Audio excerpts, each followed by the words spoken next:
Hi there, I wanted to share a passion of mine, and it's black paint, but it's not black paint from a tube. So many lifetimes ago, when I was an art student, I had a tutor who passionately hated black from a tube. He said it deadened a painting, it would draw a painting down, and he instilled in me a passion to mix black. And this has led up really onto a whole lifetime of looking at white light and looking at black in terms of the sum of colours, in terms of its healing properties, but that's a whole different story. So I never use a bought tube of black paint, whether it's acrylic paint or whether it's watercolours. Now, recently I've switched to watercolours, and you can make black with watercolour as easily as you can with acrylics, but you do need to know some basics. And I know most of you, because you'll probably be watching this because you're an artist, so you will already know some of this, but it's important that you do know the primary, the secondary and the tertiary colours in order to mix your blacks. So just in case, or just to recap, you have three primary colours. You have red, you have yellow, and you have blue. Now these are colours that can't be made by mixing any other colours, so they are primary, they are the ones that you need. Now hopefully you are aware of secondary colours, and these are the colours that you mix together. So in order to make a purple, you need to use the red and the blue together. In order to make orange, you need to use the red and the yellow.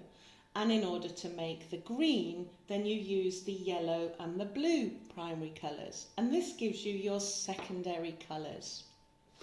Now, it's important that we see them on the colour wheel, because we need to know about complementary colours in order to mix our black. So you have your primary colours. You have your red, your blue and your yellow. And if you use the red and blue and mix it together, you will get your secondary colour of purple. If you use your red and yellow and mix those together, then you'll get your secondary colour of orange. And if you mix your yellow and blue primary colours together, you get your secondary colour of green. But I want you now to pay attention to the complementary colours. These are the colours that are opposite each other. So a yellow primary colour is opposite a purple secondary colour.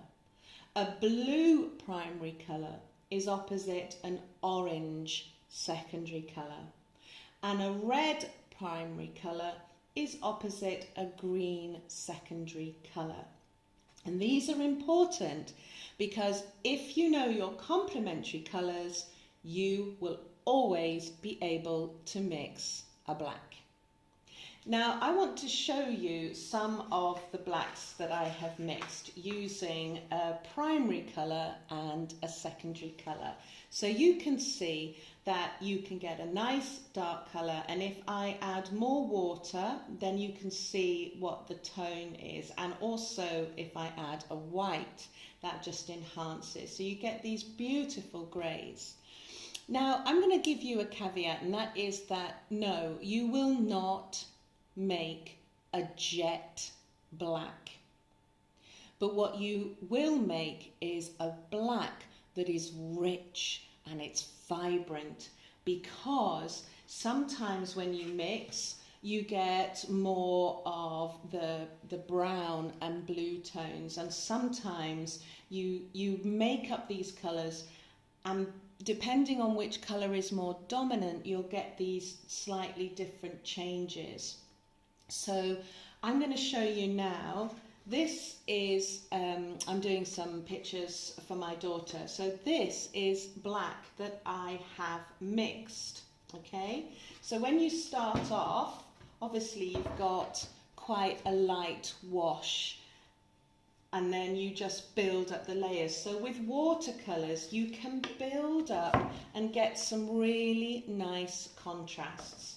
So I'm just going to show you now. So if, for example, I get some water, it's dirty water, because it doesn't matter too much for mixing black. Now, my favourite combination is the green and red combination.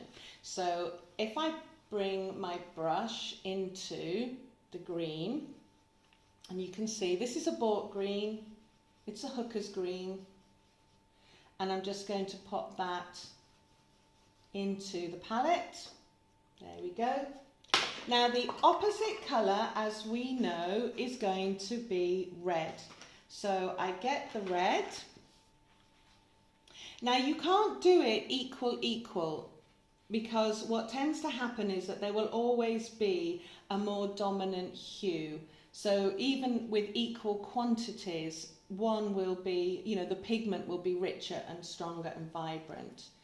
So it's trial and error. Now if I show you this is just red and green, okay? Now you can see that this isn't a black. It is a tertiary colour, but it's probably more on the brown side.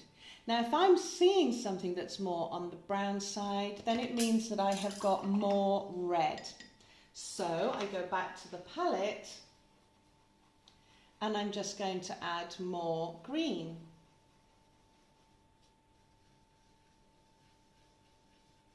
Swish it around, clean the brush. More green, because it was quite brown.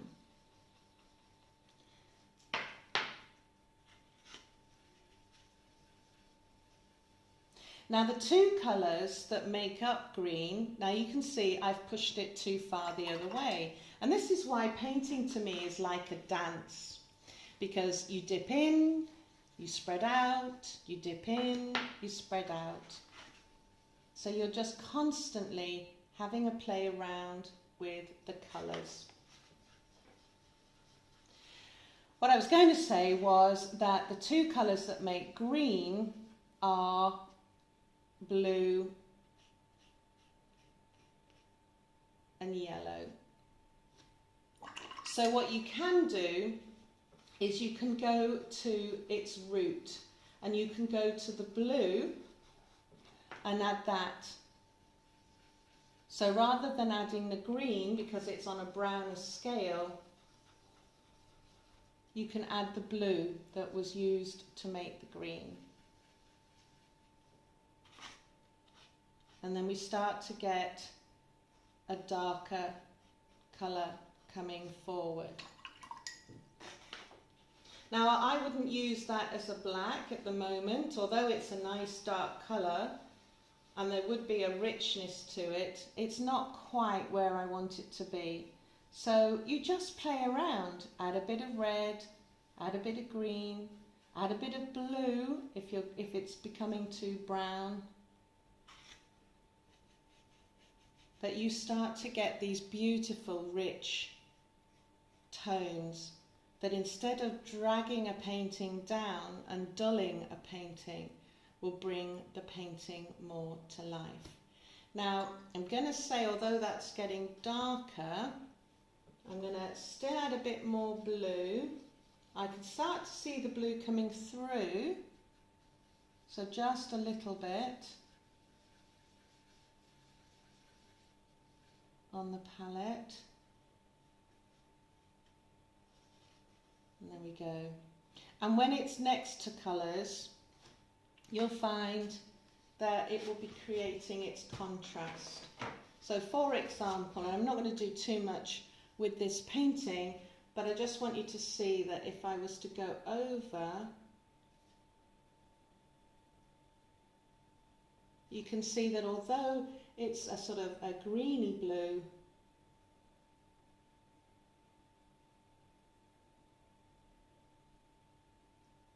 in terms of the black, you're creating some really beautiful shades. And I just wanted to share that with you. because I would love it if more people didn't bought black as such and experimented with the colours. There you go. Thank you.